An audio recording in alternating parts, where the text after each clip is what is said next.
Please listen carefully. Bonjour à toutes et à tous et bienvenue, vous écoutez Génération XX et je suis Siam Gibril, sa fondatrice. Dans ce podcast, vous découvrirez des parcours de vie, tant professionnels que personnels, des femmes, des projets, qu'ils soient d'entreprise, associatifs ou culturels. Vous écouterez de quoi nourrir votre curiosité et vos questionnements sur les autres, le monde et vous-même. J'espère que chaque écoute vous donnera envie de mener à bien vos projets et participera à ouvrir votre champ des possibles.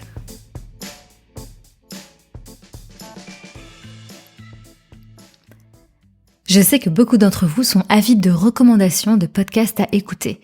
J'en ai justement un nouveau à vous suggérer, ça s'appelle In My Shoes et c'est une série d'épisodes sur la diversité et l'inclusion en entreprise, avec des interviews de femmes et d'hommes qui font bouger les lignes.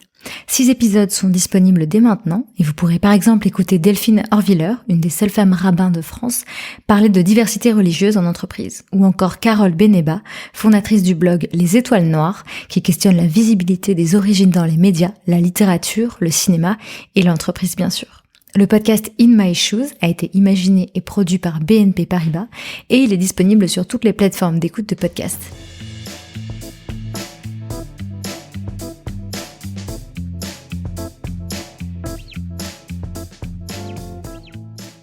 Dans ce nouvel épisode, qui est également diffusé comme épisode bonus du podcast In My Shoes dont je vous parlais à l'instant, j'ai le plaisir de recevoir une femme qui fait bouger les lignes de son milieu, Claire Gibault. Claire est chef d'orchestre. Elle a débuté sa carrière à l'Opéra National de Lyon avant de devenir la première femme à diriger l'orchestre de la Scala et les musiciens de la Philharmonie de Berlin. En 2011, elle décide de créer le Paris Mozart Orchestra, qui repose sur des valeurs fortes comme la lutte contre toutes les formes de discrimination. Dans cet épisode, vous découvrirez comment la passion de Claire pour la musique et son talent de chef d'orchestre lui ont permis de s'imposer dans un monde qui, a priori, ne lui ressemblait pas. Un monde plutôt bourgeois et masculin. Pour vous donner une idée, début 2019, on compte seulement 4% de femmes programmées comme chefs d'orchestre dans les institutions musicales en France et guère plus en Europe. Dans cet épisode, Claire nous parle donc de la musique comme moyen d'expression, de son caractère entêté, de ce qu'elle aime dans son métier et de pourquoi elle a décidé de créer son propre orchestre. Pour que vous puissiez plonger complètement dans l'univers musical de Claire, j'ai glissé au cours de l'épisode 2 extraits d'un concert donné en mai 2014 au Théâtre des Champs-Élysées par le Paris Mozart Orchestra et dirigé par Claire Gibault évidemment. Il s'agit de la symphonie numéro 5 de Schubert, premier mouvement. J'espère que cela va vous plaire et je vous souhaite une très bonne écoute.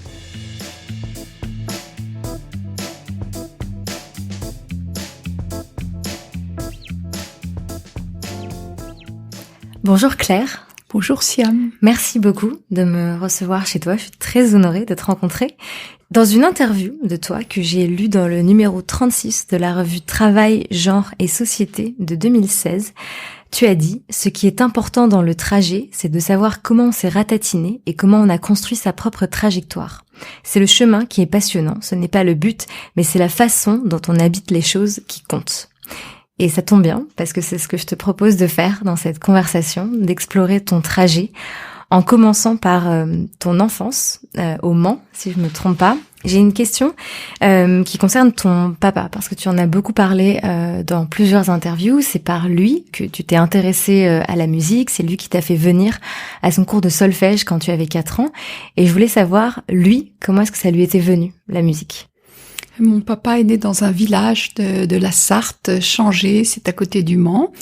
Ses parents étaient agriculteurs et il a fait partie à l'adolescence de la fanfare ou de la clique comme trompettiste du village. Et puis il a été remarqué, on lui a dit « Ah, tu es doué, tu es musicien ». Donc il a été faire des études au Conservatoire du Mans. Et au Conservatoire du Mans, ça marchait très bien, on l'a envoyé au Conservatoire de Paris. Et voilà, et au fond, il a mené une double vie parce que il venait d'une famille très très modeste, donc, et il a été à la caisse d'épargne du Mans. Il a commencé comme simple employé. À l'époque, il y avait un ascenseur social. Il a terminé sa vie comme directeur adjoint de la caisse d'épargne. Et en même temps, il était professeur au conservatoire du Mans et il a de temps en temps enseigné la trompette par intérim, mais il avait la classe de solfège pour les débutants. Et à 4 ans, évidemment, j'ai tout de suite été dans sa classe et j'ai commencé avec lui. Tu dis aussi dans cette même interview que petite, tu étais volontaire, déterminée, mais aussi très angoissée, notamment par la mort. Qu'est-ce qui a forgé ton caractère ? Je pense que je suis née à la fin de la Seconde Guerre mondiale, à la fin de 1945, donc sans doute au milieu des angoisses de ma mère et de mon père, et puis dans les années qui ont suivi ma naissance, il y a eu des deuils pour mes parents, donc je les ai vécus sans les comprendre, et il y a quelque chose qui était resté comme un non-dit à ce sujet. Et je trouvais ma sérénité, ma paix, ma joie dans la musique. Et ce tempérament plutôt déterminé, volontaire, je crois que tu en parles notamment quand donc le solfège à 4 ans, ensuite tu te mets au piano, au violon, oui. Tu passes solo de violon, ensuite tu veux diriger l'orchestre à 13 ans. Oui, alors je sais pas, peut-être. J'étais la seconde des enfants. Et les secondes, elles veulent toujours être premières. Et j'avais beaucoup d'énergie, sans doute, et beaucoup de passion. Mm-hmm. Et on réfléchit pas, on fonce. J'avais une bonne capacité de travail. Et j'étais encouragée par mon père et ma mère. Est-ce que tu as parfois ressenti, à cet âge-là, quand adolescente, une pression justement de la part de tes parents, ou est-ce que ça a toujours été un plaisir aussi pour toi de faire de la musique, parce que souvent quand c'est les parents qui nous font faire des activités, parfois on a envie de s'en détacher. Comment est-ce que toi ça s'est passé? Est-ce que tu as toujours aimé, ou est-ce qu'il y a eu un peu de rébellion? Aucune rébellion. Même quand mon père rentrait et me disait « Allez, on va faire une demi-heure de violon ou du piano » et que j'étais en train de jouer, j'y allais volontiers. Et non, c'était mon langage. Je me suis réfugiée aussi dans le langage de la musique. Je le trouvais extrêmement romantique et d'ailleurs, si ça avait été une rébellion, je me serais pas donné j'aurais pas donné autant de temps, autant de cœur. Et je dis toujours, il faut travailler tellement, parce que il y a des moments, en rentrant du lycée, quand j'ai eu mon prix de violon, il fallait faire 6 heures de violon par jour. C'est un martyr, hein, sinon. Moi, je n'ai pas eu de martyr, j'ai eu du plaisir. Comment est-ce que tu te projetais dans l'avenir à ce moment-là? Est-ce que tu te projetais quand tu avais 13-14 ans? J'ai commencé à diriger l'orchestre d'élèves du conservatoire. Et oui, il était évident que j'avais envie d'être leader, de diriger. J'essayais de diriger tout le monde à la maison et on se laissait pas forcément faire. Mais donc, dans mes études, il y avait quelque chose comme ça. Et mais vraiment, à 13 ans, j'ai voulu être chef d'orchestre. Quand j'ai découvert le rôle du chef d'orchestre, quand j'ai commencé à jouer au milieu de mes professeurs dans l'orchestre municipal et quand j'ai commencé à diriger l'orchestre des élèves du conservatoire, ça a été une passion. Et puis je suis rentrée au conservatoire de Paris. C'était difficile, les concours. Je suis rentrée première nommée, il y avait beaucoup de candidats. Donc je me suis sentie quand même encouragée et reconnue. Et mon père m'avait vraiment fait sentir que j'avais des dons. Mmh. Voilà. Je crois que tu es arrivée à Paris quand tu avais 16-17 ans. Dans quel état d'esprit, justement, tu arrives pour commencer tes études et donc cette vie que tu imagines pour toi de chef d'orchestre? Il y avait beaucoup de travail, de préparation des œuvres et j'attendais toujours ces cours avec vraiment beaucoup d'impatience. J'étais la seule femme, disons très jeune femme au conservatoire dans la classe de direction d'orchestre où il y avait que des garçons qui étaient un tout petit peu, comment on dirait, pas dédaigneux, mais qui avait un peu de condescendance quand même. Je ne pouvais faire ça qu'en attendant autre chose, ou de me marier, ou de faire des choses quand même plus féminines. Et ça, tu t'y attendais à trouver ce milieu-là? Sur le moment, on n'analyse pas, on n'a pas du recul, on n'a pas de retour sur soi, on est dans l'action. Et j'étais alors extrêmement entêtée, obstinée. Et quand j'avais quelque chose dans la tête, je continuais mon chemin. C'était ça que je voulais faire et j'aimais beaucoup mon projet et je ne lâchais pas. Tu parles dans un article, je crois que c'est le même que celui que je citais tout à l'heure, d'un besoin d'une revanche sociale par rapport à tes parents, et tu dis que cela était un moteur très grand. Tu dis j'ai pris le pouvoir pour eux d'une certaine façon. Est-ce que ça tu l'as ressenti assez tôt dans tes études? À quel moment est-ce que tu as senti ce truc de revanche sociale et pourquoi tu l'as ressenti, tu dirais? Oui, je l'ai ressenti parce que je voyais bien que mon père, avec ses origines paysannes, qui était un homme intelligent, beau et qui avait beaucoup de qualités, il faisait pas partie du clan. Voilà. Et je voyais bien aussi que mes parents n'avaient pas une culture héritée des leurs, que tout était un peu nouveau, les meubles, c'était moche, quoi. Enfin, ils avaient pas les codes. Et quand j'étais invitée chez des bourgeois de la ville, je sentais bien la différence, oui. Vers quel âge, du coup, tu t'es rendu compte de cette différence? C'est quand tu as commencé tes études à Paris ou même non, au moins avant, c'était déjà le cas? Oui, 13-14 ans, oui. Et qu'est-ce que tu ressentais? Peut-être que je ressentais l'humiliation que mon père avait pu ressentir, oui. Et quand tu dis que ça a été un moteur, comment est-ce qu'on fait pour que justement ce soit quelque chose qui nous pousse à aller plus loin, plutôt que quelque chose qui nous inhibe et qui nous ferait du coup ne pas nous sentir à notre place? Comment est-ce que tu as fait en sorte que ce soit un moteur? Mais on courtisait mon talent. Mm-hmm. Donc j'avais le pouvoir sur les bourgeois. Donc j'en profitais pour que ça rejaillisse sur mes parents. Est-ce que ces sujets-là, tu en parlais autour de toi ou est-ce que tu gardais beaucoup ça pour toi? Ou c'est pas quelque chose que je pouvais exprimer, non. Parce que j'étais encore jeune, j'avais pas le background nécessaire, ni philosophique, ni ethnologique, ni sociétal. J'avais pas le bagage qu'il fallait pour argumenter sur le sujet. Mm-hmm. Quand tu termines tes études, tu commences ta carrière à Lyon. Oui. Et là, comment ça se passe? Est-ce que tu es optimiste sur l'avenir? Est-ce que tu sais que ça va être difficile puisque tu as vu pendant tes études, comme tu le disais tout à l'heure, que en face de toi, tu pouvais avoir des hommes plutôt condescendants? Donc, comment est-ce que tu abordes ta carrière professionnelle d'un point de vue de ton état d'esprit?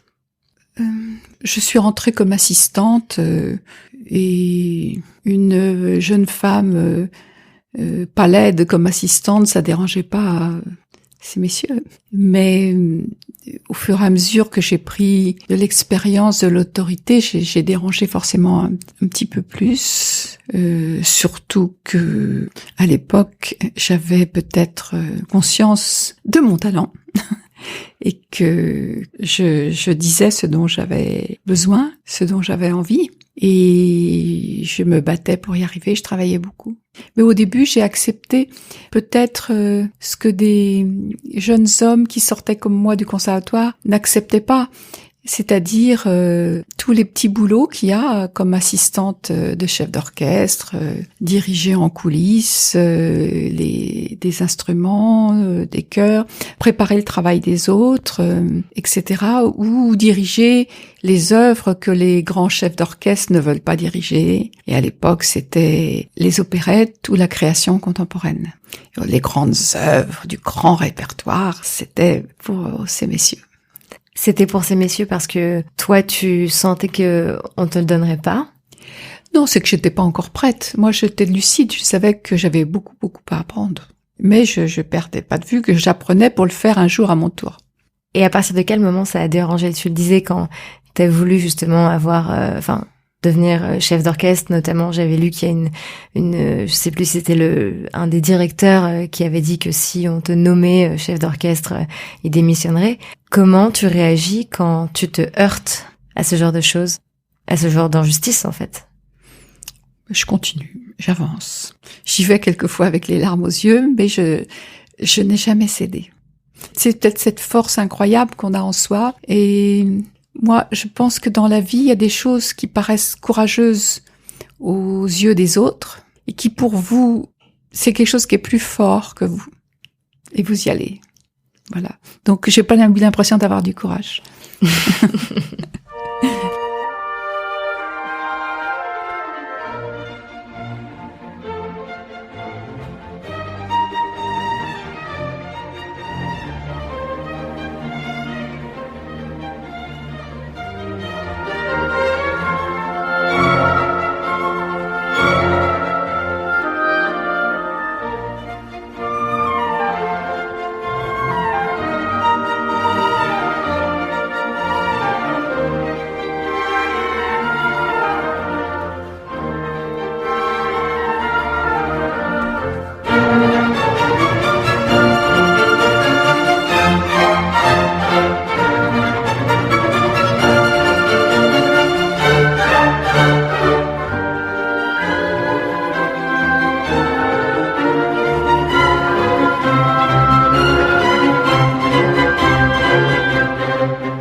Je pense que aussi têtu que moi, il y en a pas tellement. Et surtout que même si j'étais un peu vexée à l'intérieur, c'était rien. Je passais par-dessus les vexations, les choses. Je savais où je voulais aller. C'est ton ambition, tu dirais, du coup, qui te tenait? Il y avait mon ambition, ouais. Mon ambition et ma passion, surtout une passion. J'adorais ce métier. Qu'est-ce qui te plaît d'ailleurs dans ce métier? C'est un métier très charnel et c'est un métier de réunification, des sensibilités qui sont autour de vous. C'est un métier où on partage, on communique et le contact avec de très grandes œuvres. Dimanche dernier, j'ai dirigé la grande messe en ut mineur de Mozart avec un double chœur, avec tout l'orchestre et 4 solistes, et de réunifier toutes ces personnes, les unir dans un grand élan, un projet, un style, une pensée. C'est quelque chose d'absolument extraordinaire. J'en suis toujours pas lassée. Est-ce que tu pourrais justement m'expliquer un peu plus en détail en quoi consiste ton travail, par exemple, à ce moment-là quand tu es à Lyon? Quelle est la différence entre quand tu commences et que tu es assistante chef d'orchestre et ensuite quand tu es chef d'orchestre, qu'est-ce qui diffère dans le travail? Qu'est-ce que tu dois faire? Est-ce que tu pourrais m'en dire plus? Quand on est assistante d'un chef d'orchestre, on doit faire attention de respecter les directives de celui dont on est assistant, c'est-à-dire c'est lui qui choisit le tempo, le style, les dynamiques, l'interprétation, ce qu'il veut dire. Et quand on répète au moment où il n'est pas là, on doit faire attention de se glisser dans sa personnalité et de préparer l'œuvre telle qu'il la veut. Et non pas telle qu'on la voudrait, nous. C'est très intéressant, mais c'est aussi beaucoup d'abnégation.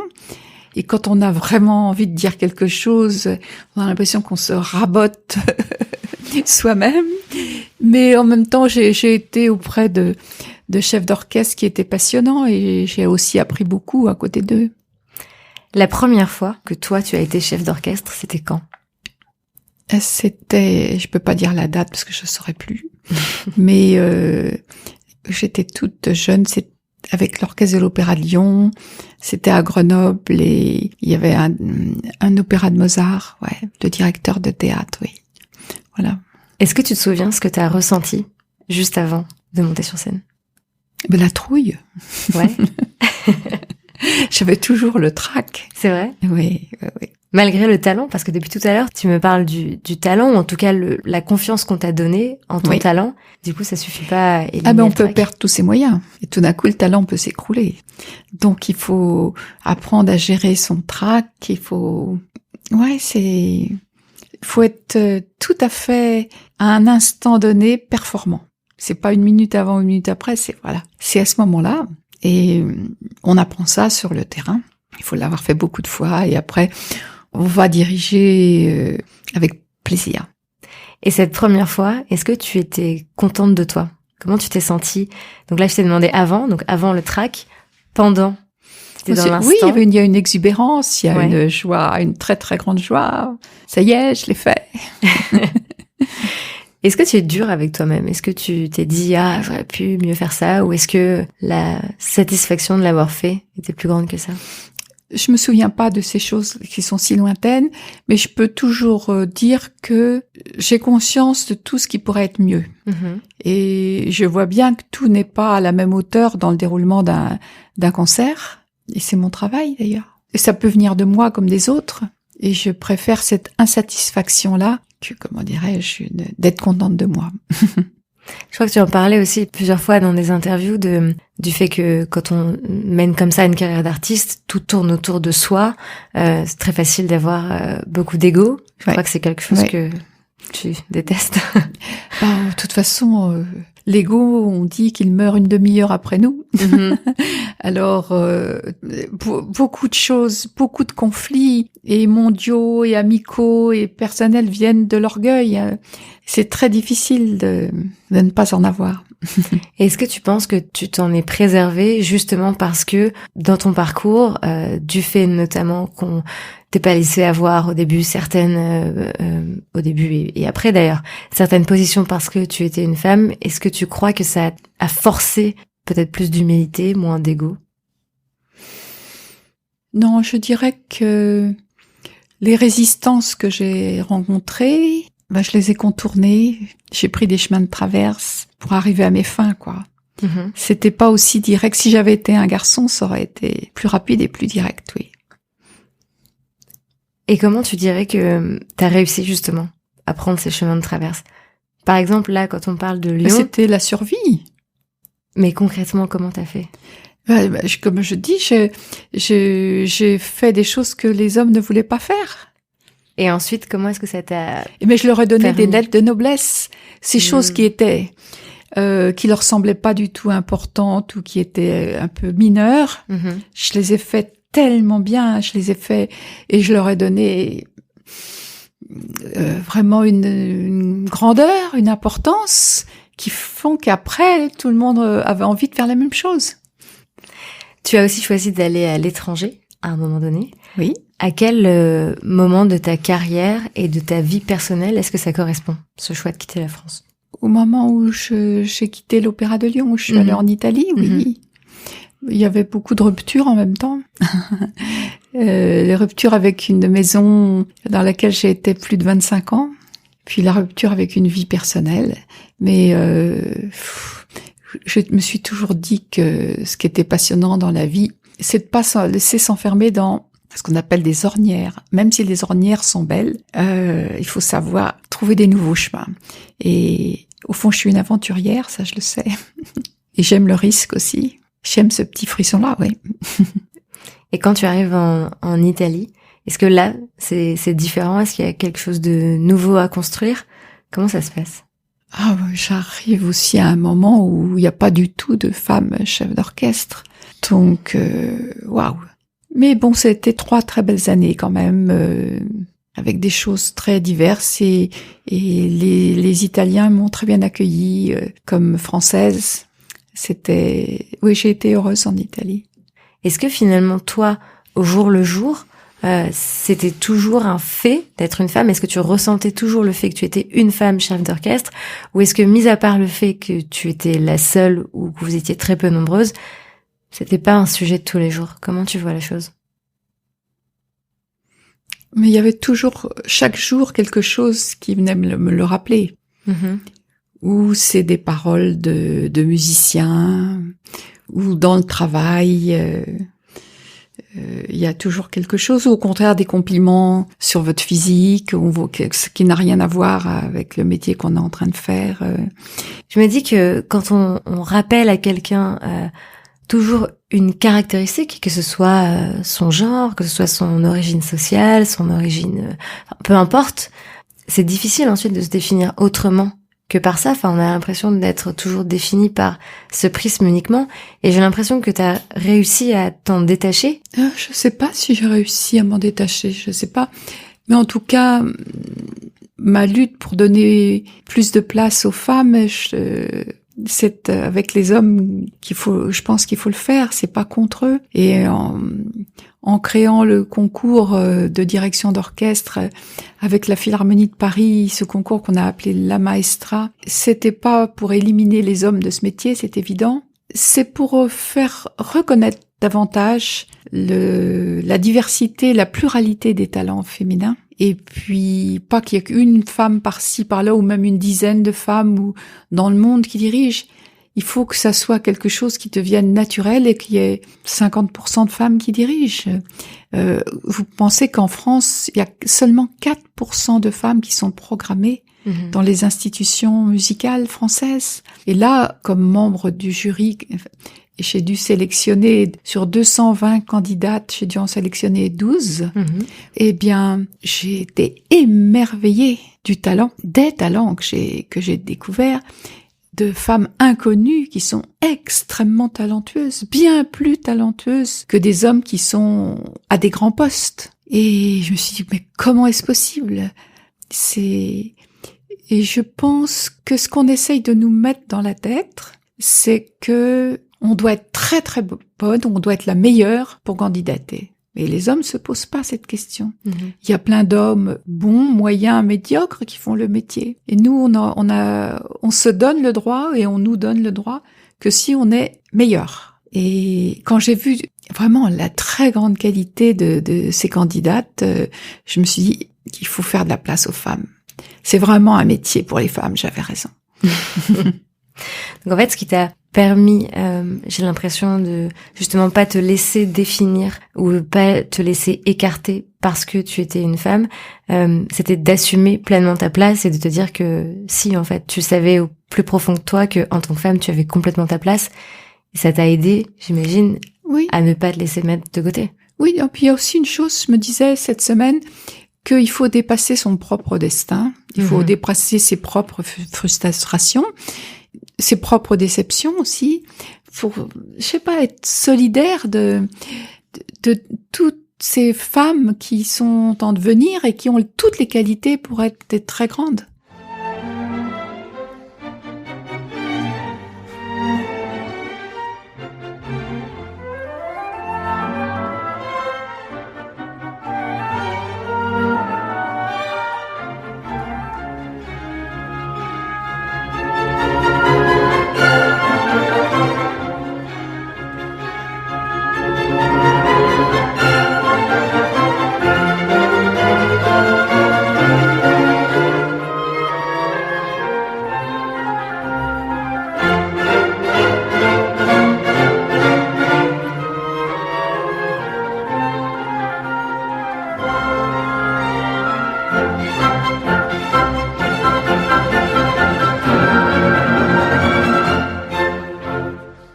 On a parlé donc de Lyon, on a parlé de l'Italie.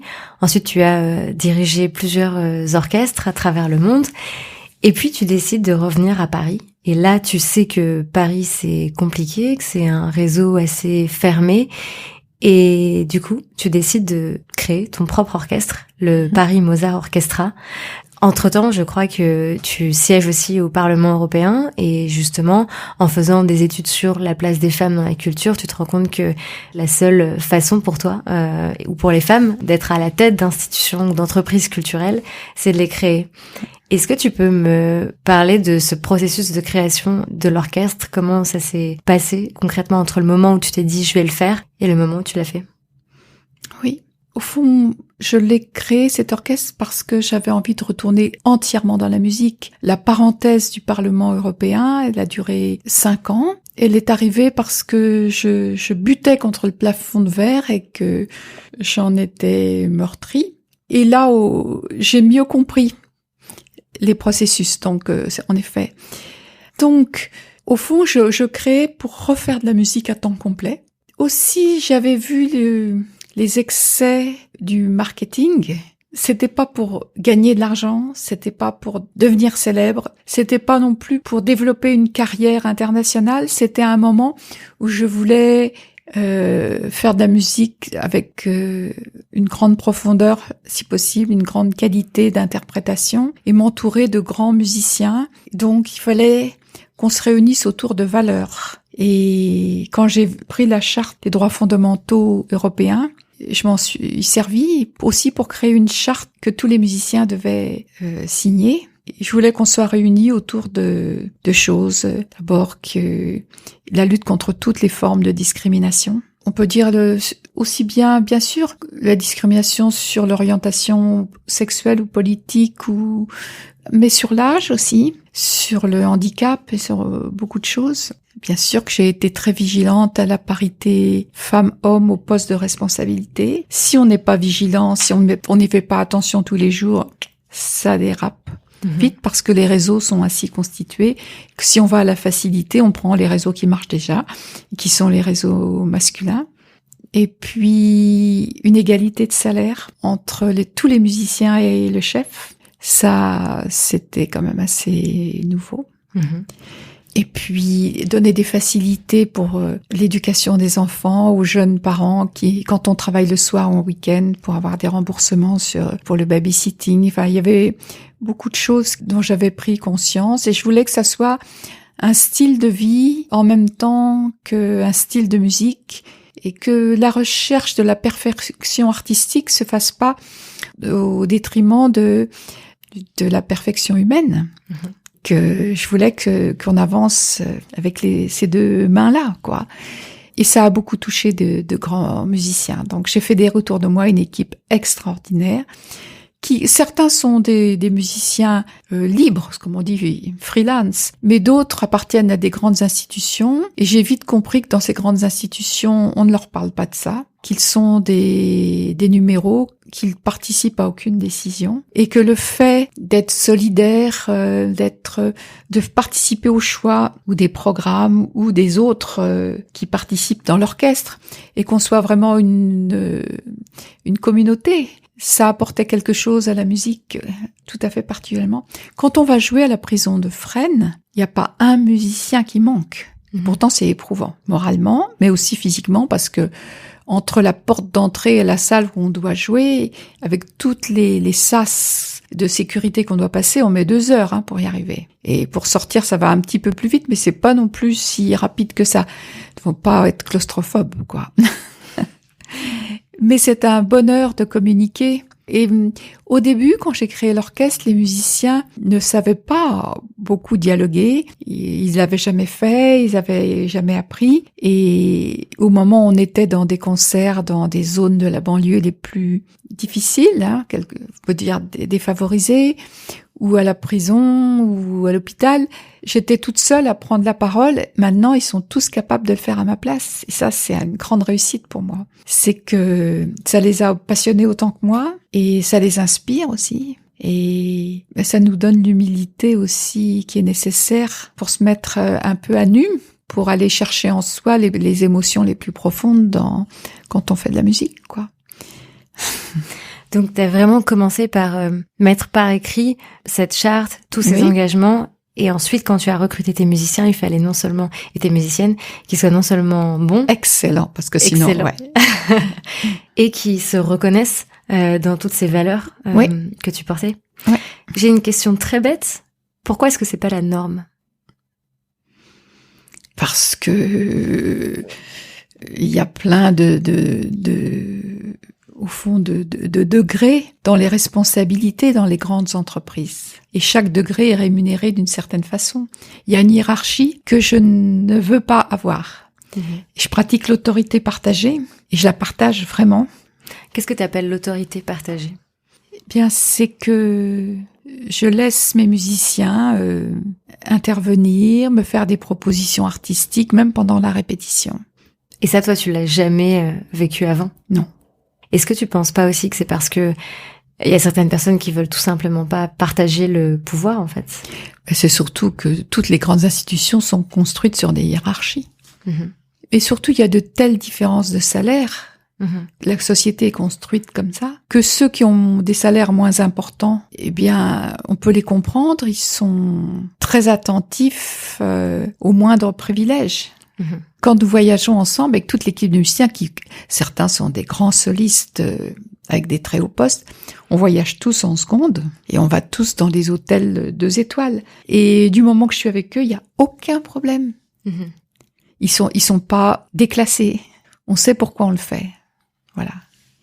Quand je disais que ça prenait du temps aussi, c'est par exemple pour atteindre justement cette parité. Je crois que tu parles du système du paravent, notamment pour faire les auditions, c'est-à-dire qu'on ne voit pas si c'est un homme ou une femme qui fait l'audition. Et là, surprise, quand on fait ça, il y a plus de parité.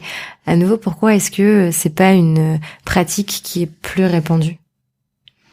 Parce que le pouvoir est encore très masculin. Les grands directeurs d'orchestres, d'institutions. Combien de femmes? Et dans les jurys, je me retrouve quelquefois la seule femme. Et je devrais pas accepter. Mais déjà, je fais mon travail quand j'y suis. Justement, comment tu définis ton rôle pour faire changer les choses? Tu le fais par l'exemple? Est-ce que tu parles aussi avec, je sais pas, par exemple, d'autres chefs d'orchestre masculins ou des directeurs d'institutions? Est-ce que tu parles avec eux aussi pour les convertir peu à peu? Comment est-ce que tu appréhendes ton rôle? Bien, il y a ça, justement, ce qui est extraordinaire, c'est que il y a d'autres jeunes femmes qui sont en train de créer leurs orchestres et qui me demandent si elles peuvent utiliser ma charte et si elles peuvent être les petites sœurs du Paris Mozart Orchestra. Génial. Et ça, je trouve ça formidable. Parce que moi-même, j'ai appris beaucoup de Claudio Abbado et le nom du Paris Mozart Orchestra, je l'ai choisi avec la bénédiction de Claudio Abbado qui avait fondé l'Orchestra Mozart di Bologna. Et on avait dit que ça serait la première petite sœur. Et c'est à moi maintenant de léguer. Du coup, tu crois beaucoup à c'est ce que je disais, à l'exemplarité, puis à la transmission ensuite. Oui, je pense que parler, ça suffit pas. Il faut faire voir qu'on fait. Oui. Ce truc de si on veut pas vous donner votre place, il faut la créer. À quel point ça définit ton parcours?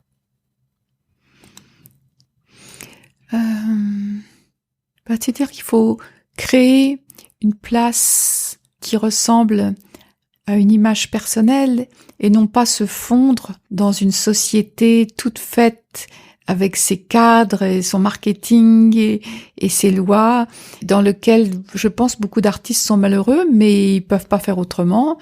Voilà, il y a les agents, il y a les directeurs d'institutions, etc. Et ils doivent se courber à ce qu'on leur demande. Alors peut-être que, au fond, j'aime mon indépendance, j'aime mon autonomie, et j'ambitionne d'être un peu révolutionnaire. Justement, pour reboucler avec ce qu'on disait tout à l'heure, peut-être que la rébellion, elle était effectivement pas, quand tu étais plus jeune, à aller au solfège, mais qu'elle s'est révélée plus tard contre le système dans lequel t'es entrée. Ouais. En tout cas, ça reste avant tout et presque uniquement le bonheur de s'exprimer à travers la musique pour moi. Voilà. C'est ce qui te porte? Ouais. Qu'est-ce que tu dirais à une jeune fille, ou peut-être un jeune garçon aussi, qui aurait envie de devenir chef d'orchestre? Est-ce qu'il faut commencer jeune? À quoi il faut se préparer? Qu'est-ce qu'il faut garder en tête? Je pense qu'il faut pratiquer un instrument. Il faut avoir une culture musicale très très grande et que la musique devienne un langage absolument nécessaire pour exprimer ses émotions. Moi, je n'aime que les chefs d'orchestre qui sont des grands musiciens avant tout. Ils pourraient être un peu maladroits avec leurs bras, que ça passe après quand même la grande personnalité d'interprète et des musiciens et d'être quelqu'un d'unique et qu'on s'ennuie pas quand on entend la musique qu'il fait, quoi. Mais en même temps, comme je donne des cours de direction d'orchestre, la gestique du chef m'intéresse aussi beaucoup. C'est, par exemple, je vois bien que pour chez beaucoup de jeunes, c'est toujours le corps qui est un frein et apprendre à ce que le geste soit techniquement très lisible et très efficace, ce n'est pas très difficile, mais apprendre à ce que le geste incarne avec simplicité, mais toute la couleur de tes sentiments, de ta conception de l'œuvre, et que dans ton geste, on perçoive tout ça, c'est autre chose. Deuxième question. Qu'est-ce que tu dirais aux personnes qui justement se sentent, à qui on fait sentir qu'elles ont pas leur place dans un milieu, qui se sentent en minorité, mais qui ont envie de persévérer, comme toi ça a pu t'arriver? Qu'est-ce que tu leur dirais? Il faut être têtu. Il faut pas lâcher. Il n'y a pas de raison. Pour aller vers la fin de cette conversation, je sais que dans la charte justement du Paris Mozart Orchestra, il y a la volonté de démocratiser aussi la musique. Tu le disais par exemple tout à l'heure, vous jouez dans des prisons, mais vous jouez aussi dans des écoles pour des jeunes, etc. Parce que je crois que la moyenne d'âge pour les concerts de musique classique est assez élevée. Pour toutes celles et ceux qui aimeraient justement écouter de la musique classique, qui aimeraient se rendre à des concerts, est-ce qu'il y a des favoris que tu aimerais partager? On va rentrer dans une année Beethoven là, à partir de janvier 2020. Il faut en profiter, c'est tellement beau la musique de Beethoven. Il va y avoir une plénitude des symphonies un peu partout, donc il faut s'en gaver. Et aller à la Philharmonie parce que c'est ouvert à toutes les musiques, à toutes. Il y a beaucoup de jeunes qui vont. Les salles sont magnifiques et on peut d'un jour à l'autre passer de la musique pop à la musique classique, d'un très grand orchestre avec des stars, avec un ensemble de musique de chambre. Je trouve que c'est un lieu formidable. Puis venez nous écouter de temps en temps à la salle Rossini. C'est une très jolie petite salle au sein de la mairie du 9e arrondissement, parce que les bureaux de l'orchestre sont dans le 9e arrondissement de Paris. Et là, on donne des concerts sur une scène qui n'est pas très grande, mais on a en général une quinzaine de musiciens. Voilà. Génial. Donc du Beethoven, de la Philharmonie, Mérite du 9e. Oui, on peut jouer Mozart, on peut jouer aussi de la musique des compositrices, c'est très important. J'ai programmé une dizaine de compositrices parce qu'elles sont encore plus défavorisées que les chefs d'orchestre. 1% simplement de compositrices programmées dans les institutions culturelles françaises. Donc il y en a des vivantes extraordinaires. Donc écoutez des compositrices. Oui. Parfait.